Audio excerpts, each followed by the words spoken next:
we've worked with a variety of different students when it comes to emotional intelligence development. So their responses to when they hear that they're going to be in an emotional intelligence class and that they're going to take an assessment, it varies depending on the student. But to give you an example, on one side of the spectrum, you have student athletes who, when you first tell them, you're going to be taking an assessment, we want to know how you feel and what you're doing about those feelings. They are not necessarily excited about that. They are thinking, let's say the football team is thinking about how to execute these plays the right way, how to do this, how to do that. They don't feel like they necessarily have time for emotions. Well, that goes away in the first hour of the first class, because we explain to them what you're about to learn are ways to motivate other people, how to understand the motivations of other people, and how to influence those outcomes. So if you apply that to a sports context, this is how you motivate your players to go above and beyond, to give that extra effort to accomplish the team's goals.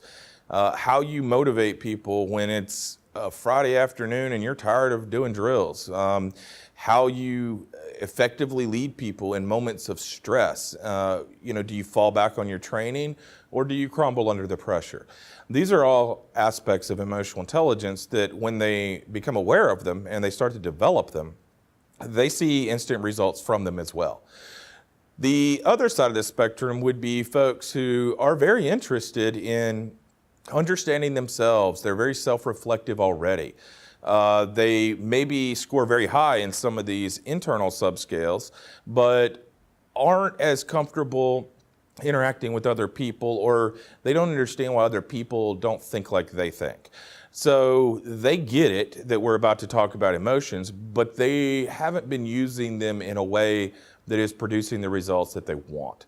So a misconception may be that, oh, okay, emotional intelligence, this is going to fix all of my problems. And that's not the case. Life is going to throw problems at you no matter what, but it helps you deal with these problems better. And more importantly, it helps you respond to them in an appropriate way. If you do this enough, you are going to ultimately tilt the average of the outcomes to be more positive. So it doesn't fix problems. It helps you address problems. It doesn't fix people. It helps people. And it's not just talking about how you feel all the time. It's about using that information, just like you would any other source of information, to make decisions and to act upon them.